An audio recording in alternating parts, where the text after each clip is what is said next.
Hi everyone, my name is Zahra. This is my next lecture. आज का जो article है वो है ऑपरेशंस ऑफ इंटीजर्स के ऊपर। मैंने उससे सब आर्टिकल्स जो थे, how to add integers, how to subtract integers, how to multiply integers, ये सब वीडियोस मैंने आपको ऑलरेडी अपलोड कर दी हैं।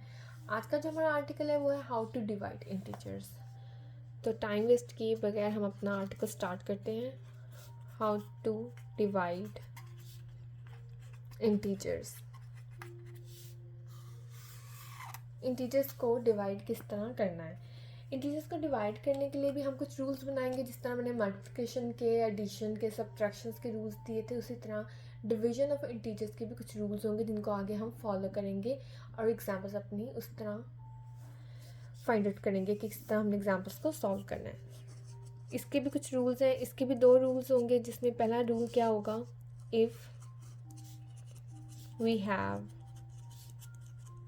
To integers having same sign, then quotient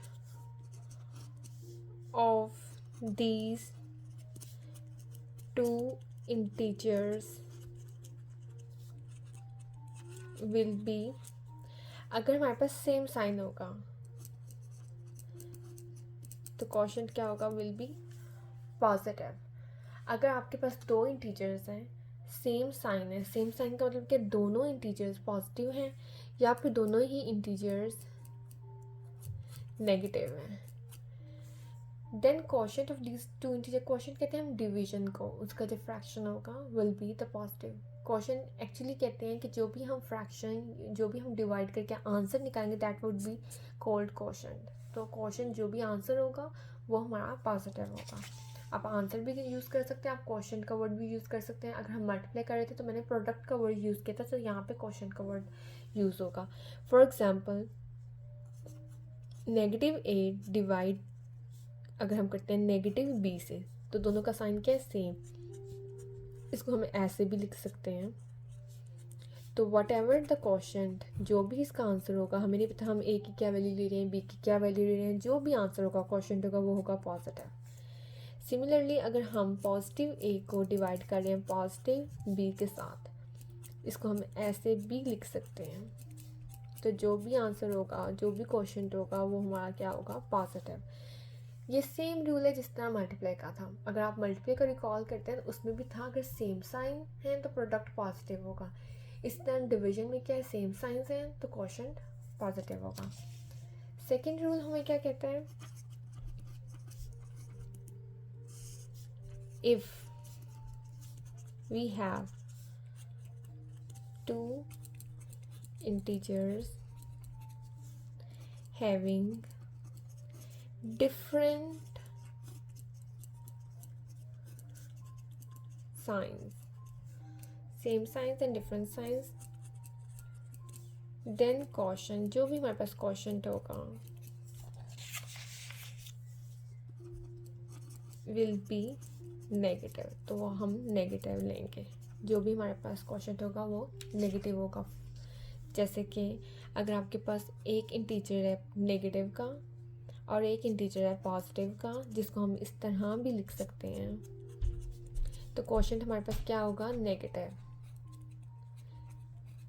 similarly अगर हमारे पास एक इंटीजर है पॉजिटिव और सेकंड इंटीजर नेगेटिव, जिसको हम इस तरह भी लिख सकते हैं, तो क्वोशंट क्या होगा, in both case the quotient will remain negative अगर आपके पास डिफरेंट साइंस इंटीजर्स हैं।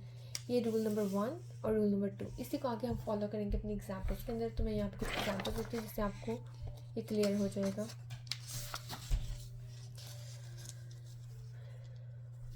एग्जाम्पल्स, हम पहले रूल नंबर 1 की एग्जाम्पल लेते हैं। रूल नंबर 1 क्या था, if we have two integers having same signs, negative या तो दोनों हो या तो दोनों ही पॉजिटिव हो। तो अगर दोनों नेगेटिव होंगे तो लेट्स सपोज हमारे पास है -6 डिवाइडेड बाय -3। इसको आप -6 डिवाइडेड बाय -3 इस तरह भी लिख सकते हैं। तो अगर इसका आंसर देखेंगे 3 से 6 को अगर हम डिवाइड करते हैं 2 आता है और दोनों ही नेगेटिव के हैं, तो हमारे पास 2 होगा पॉजिटिव। सिमिलरली अगर हमारे पास पॉजिटिव 12 डिवाइडेड बाय पॉजिटिव 4 है, इसको हम ऐसे भी लिख सकते हैं, और आप डायरेक्टली इसको इस तरह भी आंसर को लिख सकते हैं। ज़रूरी नहीं कि आपने इसको इस तरह लिखना है, ये तो मैं वैसे ही आपको बता रही हूँ कि इसको इस तरह भी लिखा जा सकता है। तो ये आ जाएगा पॉजिटिव 3। ये था रूल नंबर 1। अगर तो दोनों ही इंटीजर्स सेम साइन के हों तो हमारा जो भी क्वेश्चन होगा वो पॉजिटिव होगा। सेकेंड रूल हमारा क्या था? If we have two integers having different signs then question will be negative. अब हम डिफरेंट साइंस लेते हैं। लेट्स सपोज हमारे पास है -100 डिवाइडेड बाय पॉजिटिव 10। इसको हम इस तरह भी लिख सकते हैं। तो हमारे पास 10 आएगा आंसर, और दोनों साइंस के हैं ऑपोजिट, डिफरेंट, तो हमें यहाँ पे नेगेटिव क्वेश्चन मिलेगा। सिमिलरली अगर हमारे पास पॉजिटिव का 144 है डिवाइड बाय -12, अगेन इसको हम इस तरह हम भी लिख सकते हैं। तो आंसर हमारे पास क्या आएगा 12, और साइन क्या आएगा नेगेटिव का।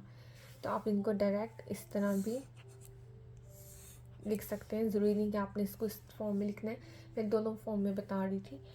इसका मतलब हमारे पास ये हुआ, हम इसका भी एक छोटा सा यहाँ पे निकाल लेते हैं। Positive divided by positive, negative divided by negative, positive divided by negative, negative divided by positive. अगर पॉजिटिव को पॉजिटिव से डिवाइड करेंगे तो आंसर पॉजिटिव, नेगेटिव को negative, answer will be negative. Positive को नेगेटिव के साथ, पॉजिटिव को नेगेटिव के साथ डिवाइड करेंगे नेगेटिव, नेगेटिव को पॉजिटिव के साथ डिवाइड करेंगे नेगेटिव। तो ये भी हमारे पास कुछ है रूल, इनको मिक्सअप नहीं करना, इसलिए मैंने फर्स्ट एडिशन एंड सब्ट्रैक्शन की वीडियो दी थी, देन मैंने मल्टीप्लिकेशन की, और देन मैंने डिवीजन की दी है, ताकि ये सारे रूल्स मिक्सअप ना हो। अगर आपको इस लेक्चर से रिलेटेड कोई भी प्रॉब्लम हो आप मुझसे पूछ सकते हैं, मैं आपको बता दूंगी। Thank you so much for watching this lecture.